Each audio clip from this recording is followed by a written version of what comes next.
네, 뉴욕 증시 오늘장의 이슈를 깊이 있게 들여다보는 미증시 인사이트 시작하겠습니다. 자, 오늘 메리츠증권 광화문 프리미어 센터 이화진 차장 나와주셨고요. 또 블랙컨트 에쿼티 윤진 대표 함께해 주시겠습니다. 안녕하십니까? 네, 안녕하세요. 오늘 시장의 관전 포인트는 역시 엔비디아입니다. 우리 시각으로 이제 내일 아침 6시, 미국 기준으로는 이제 장이 마친 후에 실적을 발표합니다. AI 대장주기 때문에 늘 엔비디아 실적이 빅 이벤트이죠. 이번 실적에서는 관전 포인트가 뭘까?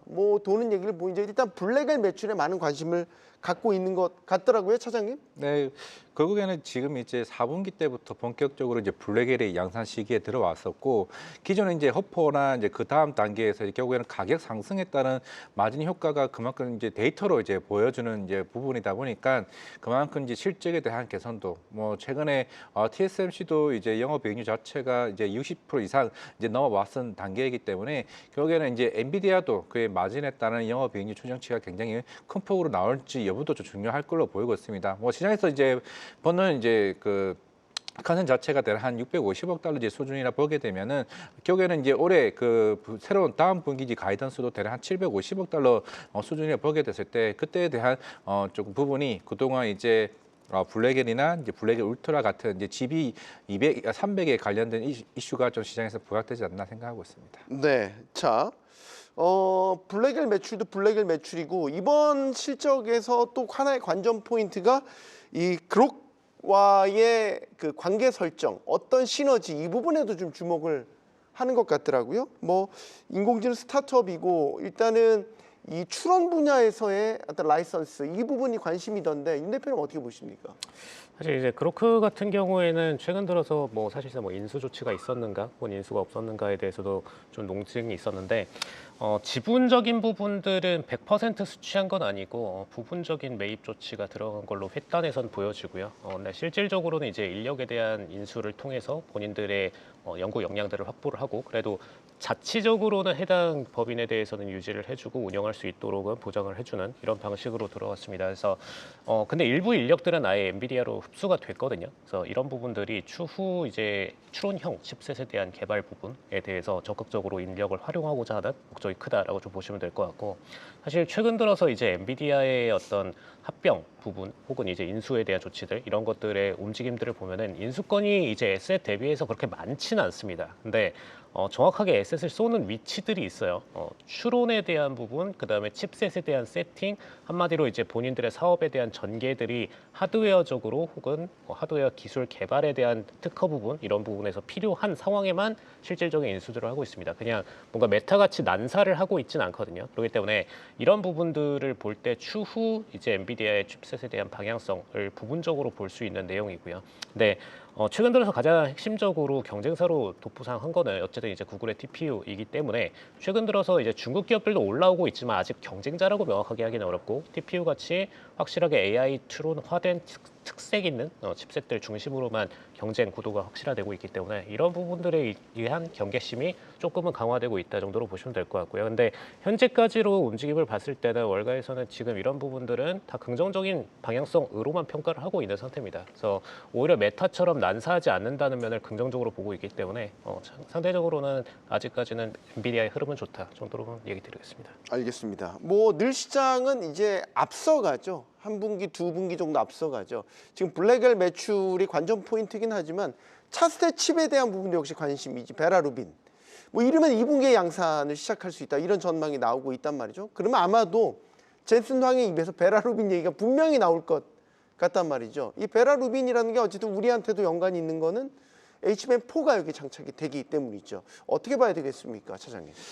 결국에는 이제 젠슨왕 대표도 지금 원래 4분기로 이제 예상을 되어 왔었는데 지난주부터 이제 조기 양산 이슈가 시장에서 부각되는 것 같습니다. 그만큼 이제 AMD나 여러 이제 구글 TPU 같은 여러 자체 칩에 대한 경쟁사들이 하나둘씩 이제 치고 올라오다 보니까 그런 이제 스펙업과 관련해서 빠르게 좀 양산 시기를 이제 보는 측면이 없지 않아 좀 있다라고 보고 있는데 결국에는 이제 베라루빈도 지금 만약에 양산 시작되게 되면 특히나 이제 이제 지금 SK 하이닉스나 삼성전자, 마이크론도 본격적으로 이제 3월 달부터 양산이 좀 시점이 좀 나오는 준비된 상황이기 때문에 이미 애초에 그 IDM 3사들 같은 경우는 내년 상반기까지는 어느 정도 그 물량이 거의 완판되는 상황입니다. 그렇게 되면은 일단 최근에 뭐 여러 가지 SK 하이닉스 룸머가 좀 나왔던 것 같아요. 여러 가지 수요일에 관련된 이슈도 나오긴 했었지만은 결국에는 그런 이제 메모리 업체들 사이에서도 빠르게 HBM4를 양산하는 시기라고 하게 되면은 결국에는 이제 엔비디아 입장에서도 저게 양산될 가능성, 결국에는 내일 실적에 대한 얘기보다도 여기 루빈 양상에 관련된 이슈가 시장에 여러 루머들이 나오다 보니까 아마 여기에 좀 포커스가 좀 맞춰질 가능성이 굉장히 크다라고 봤을 때, 그렇게 되면 뭐 삼성전자, SK 하이닉스 그리고 마이크론까지 주가의 영향을 좀 굉장히 크게 가져갈 수 있는 부분이라고 좀 생각을 하고 있습니다. 네, 결국 베라루빈이라는 게 이제 데이터 센터용이라고 하면 지금 빅테크들을 중심으로 여전히 공격적으로 감행되고 있는 자본 지출, 이제 여기에 다 연관이 돼 있단 말이죠. 엔비디아에게 베라루빈의 성패는 어떤 걸 의미하냐, 윤 대표님?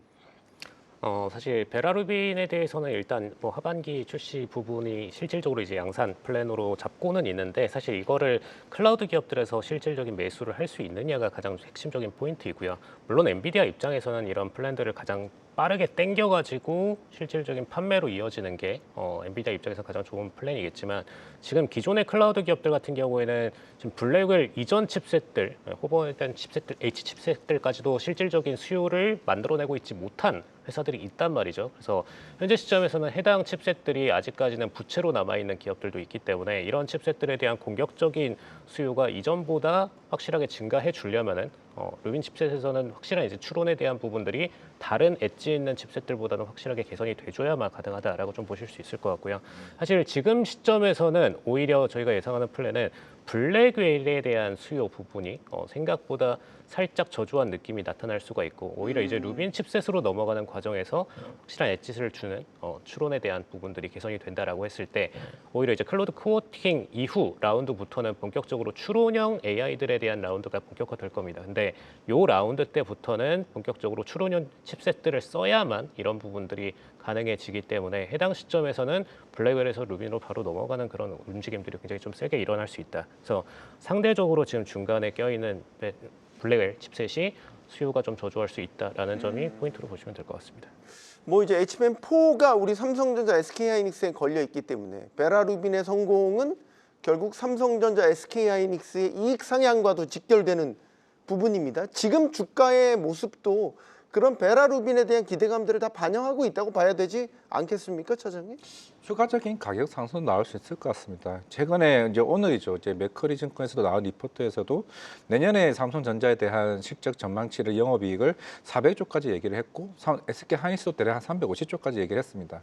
뭐 올해는 한 300조, SK 하이닉스 250조 정도 수준인데, 결국에는 이제 베라루빈 양산 시기에 따라서 그만큼 가격 수요는 이제 올라갈 수밖에 없는 좀 상황이라 보여지게 되면, 뭐 어제 메타랑 이제 AMD 관련 계약도 나왔다시피 그만큼 이제 캐펙스 투자를 계속 꾸준히 하고 있는 빅테크 업체들 입장에서는 결국 엔비디아도 조만간 또 GPU 가격을 인상할 여지도 충분히 좀 있다라고 보여주고 있습니다.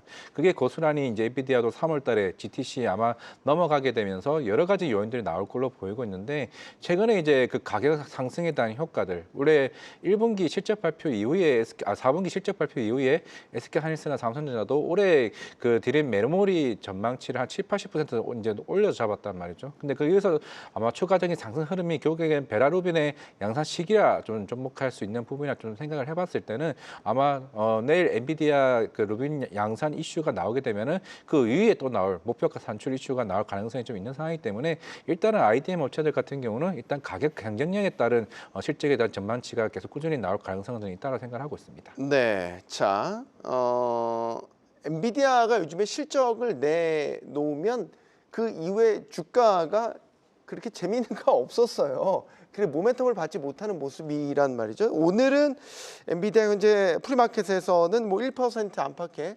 오름세를 보이고 있기는 합니다. 자, 엔비디아 실적 발표 전후를 기점으로 주가 추이를 좀 전망을 해주신다면 윤 대표님 어떻게 보십니까? 일단은 뭐 폴리마켓 측에서도 마찬가지고 저희 쪽으로 예측하는 방향도 언급을 드리면, 네. 핵심 변곡 포인트는 이전의 수요에 대한 감소가 계속해서 발생하던 지난 2년간의 흐름에서 전 분기에서는 터닝 포인트가 한번 나왔다라는 말이죠. 그래서 이 부분이 가장 핵심적인 포인트이기 때문에 이번 분기부터는 본격적으로 이제 중국에 대한 칩셋 판매, 그다음에 블랙웰에 대한 칩셋에 대한 선주문 분량, 이 두 가지가 같이 엮이는 만큼 한 번 더 피봇을 주지 않을까라는 월가의 기대는 있는 상태입니다. 근데 이 기대감이 살짝 위험한 게 실질적으로 이전 분기의 분기 성장이 21% 정도 보였거든요. 근데 이 정도의 성장세를 갑자기 또 추가로 보이기는 어려운 상태가 맞습니다. 왜냐하면 지금 전반적으로 데이터 센터들이 추가 발주를 낼 수 있을 만큼 자금력이 풍부한 상태는 아니거든요. 그래서 지금 시점에서 그 정도의 성장까지는 나오기는 어렵고 적어도 10%대 초반 내지는 1%한 자릿수의 후반대 정도의 분기 성장 정도는 보일 수가 있다 정도로 생각하시면 될 것 같습니다. 그래서 결론이 나오고 나면은 실질적으로 월가에서의 재무에 대한 기대감 대비는 조금 하회하는 컨센서스였다라고 발표하게 될 가능성은 높고요. 다만 엔비디아의 어떤 출력적인 부분을 봤을 때 실질적인 재무 부분은 이전보다 나아졌다고 평가하는 게 맞다. 다만 주가적인 움직임은 생각보다 막 탄력적으로 상승을 보이는 그런 움직임까지는 아닐 거다라고 얘기 드릴 수 있을 것 같습니다. 근데 중요한 부분은 네. 이게 지금 한 60%대 정도로 상승에 대해서는 시장에서 전망을 하고 있는데 공격적으로 만약에 어닝 서프라이즈가 아니라 쇼크 쪽으로 만약에 발생을 했다라고 했을 때 오히려 이제 엔비디아나 지금 M7 최근 주가들이 다 대부분 다 저조하게 밀려있던 상태이기 때문에 오히려 해당 시점에서 매수에 대한 플레이를 할 수 있는 포지션이 될 수도 있다라고 얘기 드리겠습니다. 이건 차장님께도 좀 의견을 구하겠습니다. 어쨌든 지금 빅테크들한테 우려가 되고 있는 거는 투자 대비 수익성에 대한 의문을 계속 품고 있기 때문에 엔비디아가 이걸 이제 증명을 해내야 되지 않습니까? 결국에는 지금은 어차피 빅테크는 투자에 대한 입장에서 거기에 대한 자본 지출에 대한 우려들이 좀 나왔던 부분이고, 그러면 이제 엔비디아 입장에서는 이거를 이제 만족시켜 줄 수 있을 만한 공급과 관련된 이슈라 좀 생각을 하고 있습니다. 그동안 이제 어느 정도 이제 최근에 젠슨한 대표의 이제 인터뷰를 보더라도 어느 정도 그 공급에 관련된 우려들은 어느 정도 좀 해소되어 가고 있는 측면이고, 물론 지금 대다수의 알파벳이나 메타나 여러 이제 빅테크의 업체들 입장에서는 기존의 이제 매출액 대비에 대한 이제 실제로 이제 부채 비중 자체에서는 거의 한 20-30% 정도 된 아직까지는 안정적인 이제 흐름을 생각을 하고 있죠. 숫자만 봤을 때는 당연히 좀 굉장히 부담을 쓸 수 있다라고 생각을 하고 있지만은 결국에는 소프트웨어 업체들 입장에서는 그 초기 비용에 대한 좀 이슈가 있는 상황이고, 그 이후에 어느 정도 증명해야 해야 될 단계들은 한 1년 뒤, 2-3년 뒤라 좀 생각을 하고 있기 때문에 지금의 거기에 따른 우려는 조금은 제가 볼 때는 시기상조이지 않을까 생각을 하고 있습니다. 네, 자 뉴욕 증시 조금 전 개장했습니다. 개장 상황 이준호 앵커 통해서 자세히 알아보겠습니다. 네, 현재 3대 지수 모두 상승 출발했습니다. 전반적인 AI와 반도체 섹터 강한 흐름 보이고 있습니다. 장초반 상황 어떻게 보시는지 한 말씀씩 듣겠습니다. 윤 대표님 어떻게 보십니까? 일단은 뭐 필수재 중심으로는 오히려 하락이 나오고 있고 대다수의 나머지 섹터들은 전부 다 지금 상승은 강보합 정도로 발생하고 있습니다. 그래서 이게 딱 의미하는 변화는 명확하거든요. 오히려 이제 필수재 쪽에 대해서는 즉 이제 방어적 섹터에 대해서는 그냥 매도 처리를 하는 게 낫다. 또 오히려 공격적으로 AI나 혹은 그 밖의 테크 분야에 대해서 혹은 그 밖의 인덱스 전반에 대해서는 투자하는 게 맞다 쪽으로 지금 가고 있는 상태이기 때문에 일단 인덱스 전반적인 ETF들에 대한 매수들은 들어오고 있는 게 맞고, 그리고 주요 이제 M7 관련된 기업들에 대한 ETF들도 매수가 들어오는 게 맞습니다. 그리고 오히려 이제 현재 시점부터는 배당 관련된 섹터, 필수재 혹은 에너지 관련된 섹터들은 약간의 비인기 종목으로 처리될 가능성이 높다라는 점 참고하시면 될 것 같고요. 그래서 이런 부분들이 의미하는 바는 뭐냐면은 다시 시장 관심도가 메인 섹터들 중심으로 재편될 가능성이 높아진다라는 부분입니다. 그래서 지난 거의 한 분기 동안에는 오히려 중소형 섹터들로도 많이 내려갔고 아시아권으로도 자금이 많이 이전을 했었는데 이런 부분들에 대한 랠리를 다시 메인장으로 끌어오는, 즉 이제 M7과 빅테크 중심으로 자산들을 끌어오는 과정들이 진행될 가능성이 랠리가 높다라고 보시면 될 것 같습니다. 네, 오랜만에 이틀 연속 상승하는 모습을 본 것 같습니다. 차장님은 어떻게 보고 계십니까? 네, 최근에 이제 뭐 기술주들이 조금씩 반등하는 좀 모습을 좀 보여주고 있고, 그게 아마 엔비디아 좀 실적이지 않을까 싶은데, 지금 일단은 미국의 이제 장비 회사들, 특히 랜 리서치나 이제 플라이드 머틀리스 같은 경우도 어느 정도 좀 반등이 좀 강하게 나오는 모습을 좀 봤을 때, 그동안 이제 빅테크에 대한 우려들보다도 그만큼 이제 정설에 대한 이슈들이 좀 부각되지 않을까 싶은데, 지금 이제 엔비디아 관련 이제 밸류체인이라고 해야 될까요? 관련주들 좀 움직이는 것들이 기업들이 특히나 리커전 파마슈티컬스도 지금 한 10% 넘게 오르고 있습니다. 물론 내일 이제 컨퍼런스 콜에서 나올 얘기들이나 뭐 GTC에 나올 얘기들이 복합적으로 나올 가능성이 있는데 최근에 이제 오픈 AI에서도 이제 그 신약 이제 AI 신약 관련된 검토 관련 이슈들이 하나둘씩 부각이 되게 되면서 결국에는 시장에 대한 선장주로서에 대한 면모들이 하나둘씩 좀 나오는 모습들이 오늘 좀 시장에서는 좀 색다르게 좀 보여주고 있지 않나 생각하고 있습니다. 네, 조금 섣부른 질문이 될 수도 있겠지만 윤 대표님, 2028년을 예측한 AI 보고서가 시장을 한번 크게 흔들어 놨지 않습니까? 그 충격이 어디까지 이어질까?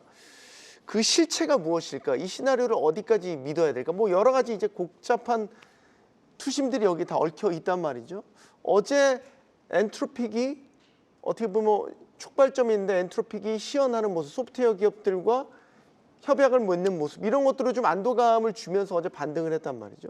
자, 오늘 만약에 엔비디아 실적이 서프라이즈가 나왔어요. 전반적으로 시장도 분위기가 좋았어요. 그러면 우리가 지금까지 봐왔던 AI 공포에서 이제 조금 충격에서 벗어난다, 회복하고 있다. 이런 긍정적인 시그널로 봐도 될까요?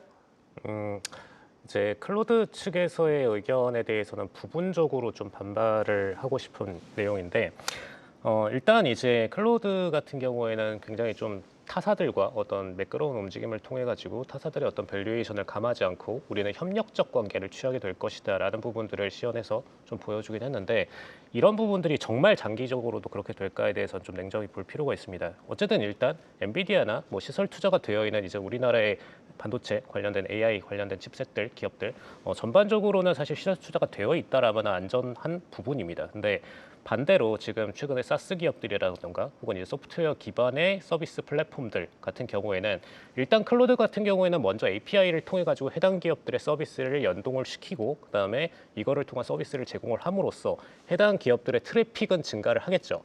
실질적으로 뭐 구글 지메일이라든가 등등등등 다 트래픽들은 이걸로 인해서 더 증가를 하게 될 거고 빠른 소통으로 인해 가지고 총 트래픽 전송량 계정당으로도 증가를 하게 될 겁니다. 근데 중요한 거는 단기적으로는 이런 증가세가 보이겠지만 정말 주요 코워킹 시스템들이 이걸 그냥 외부 플랫폼들과 API 연동 형태로 계속해서 유지해서 갈 것인가에 대해서는 퀘스천 마크가 던져지는 부분이고요. 최근 들어서 오히려 클로드 같은 경우에는 내재화된 이메일 시스템이라든가 내재화된 그 밖의 API 서비스들을 본인들이 인수합병 혹은 자체 개발을 통해 가지고 내재화를 시켜가고 있습니다. 그래서 이런 부분들이 시간이 분명히 지나게 되면은 각계 회사들이 단기적으로는 뭔가 트래픽이나 전송량들이 증가하는 것처럼 보이지만 빠르게 해당 기업들의 업무들을 내재화시켜서 가져올 거라는 거에 가장 핵심적인 차이점으로 보시면 될 것 같습니다. 그래서 알겠습니다. 네, 해당 부분들이 일전에 이제 사스에 대한 우려감 부분이 네. 완전히 해소된 상태는 아니다라고 보시면 좋을 것 같습니다. 알겠습니다. 자, 그리고 또 하나의 큰 뉴스가 있었죠. 트럼프 대통령의 국정연설이 있었습니다. 뭐 예상대로 관세에 대해서 강경한 입장을 내놨습니다. 여기에 대해 해석도 분분한 것 같습니다. 이화진 차장님, 네. 관세 리스크 계속해서 안고 가야 될 짐이 돼버린 걸까요?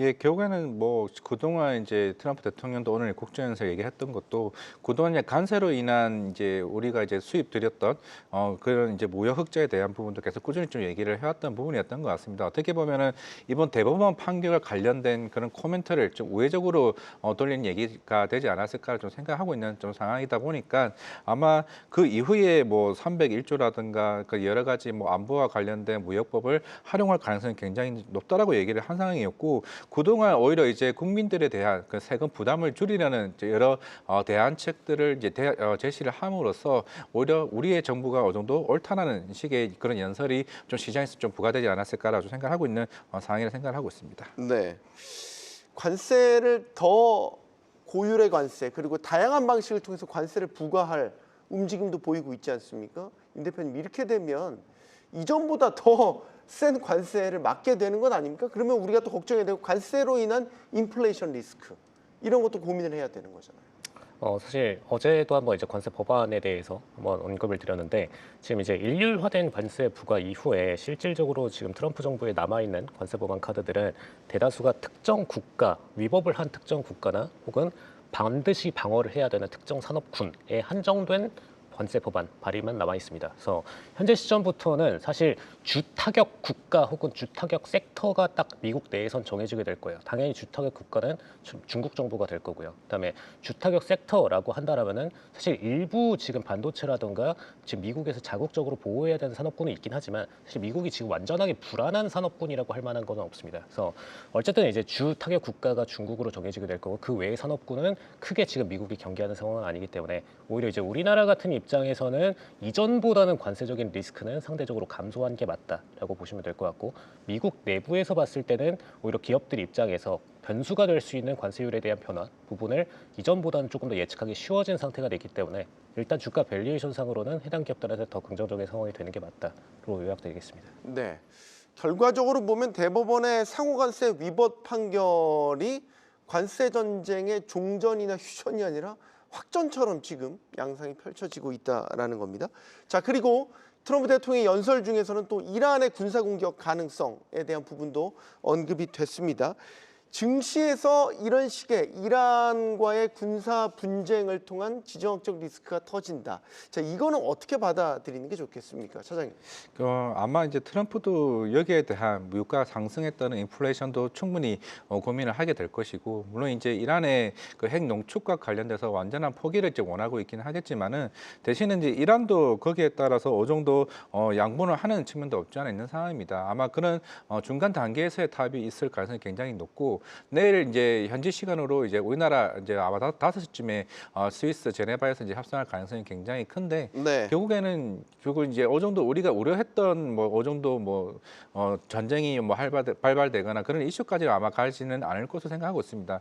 만약 이란과의 이게 장기전으로 되게 된다라고 하게 되면 안 그래도 좀 관세와 관련 이슈도 있는 상황이고 그러면 유가가 이제 급등에 따른 이제 여러 가지 인플레이션 이슈가 복합적으로 나올 가능성이 좀 있다라고 생각을 해봤을 때는 어느 정도 충분히 타협점이 좀 생산될 가능성이 충분히 있지 않을까라고 생각을 하고 있습니다. 네. 자, 오펙에서는 증산 소식도 전해지고 있습니다. 자, 이렇게 이란과의 군사적 긴장 속에서 미국 자산에 투자하고 있는 분들이라면 어떤 점을 좀 유의하는 게 좋겠습니까? 뭐 예를 들면 원유라든지 안전자산이라든지 여러 가지 측면에서 살펴볼 수 있을 것 같은데요, 윤 대표님. 사실 이제 베네수엘라 건으로 예측해 볼 수 있는 부분인데 베네수엘라 전쟁이라고 하기는 어렵고 오히려 이제 게릴라처럼 들어가가지고 한 번에 이제 핵 관련된 부분이나 혹은 이제 이후에 원유 관련된 부분들을 좀 빠르게 마무리 지으려는 최근의 움직임이 베네수엘라에서도 드러났는데 이란에서도 마찬가지로 이런 분쟁들이 26일에 타결이 제대로 나지 않는다라고 했을 때는 그냥 빠르게 그냥 들어가서 수뇌부들을 제거하는 방향으로 진행할 가능성이 높고요. 최근 트럼프의 정부의 양상을 보게 되면은 팔란티어의 정보력에 최대한 의존하면서 해당 전략들을 기반으로 빠르게 수뇌부들을 제거하는 플랜대로 가고 있습니다. 근데 이게 진행이 되든 안 되든 결론적으로 우리가 알 수 있는 거는 생각보다 이 상황이라는 것은 빠르게 종결이 날 가능성이 높고 그리고 종결이 나고 난 이후에 트럼프 정부가 보이게 될 양상은 원유에 대한 공급 통제 부분이 가장 핵심적인 부분이고요. 공급을 하게 될 경우에는 반드시 미국 기업을 거쳐야 되는 플랜으로 모든 것들을 트래킹을 잡는다라는 겁니다. 그래서 이런 두 가지 포인트를 볼 때 결국에는 미국 입장에서는 유가에 대한 통제를 통해서 가격을 끌어올리고 이익을 끌어올리는 목표를 달성하게 될 것이고 해당 국가들이 밀반입 혹은 이제 밀수출 통해 가지고 수출을 하던 해당 부분의 원유 판매 부분은 강제적으로 잠그게 될 가능성이 굉장히 높다라고 좀 보시면 될 것 같습니다. 네, 알겠습니다. 미증시 인사이트 여기서 마치겠습니다. 메리츠증권 광화문 프리미어센터 이화진 차장, 블랙컨트 에쿼티 윤진 대표 함께해 주셨습니다. 고맙습니다. 고맙습니다.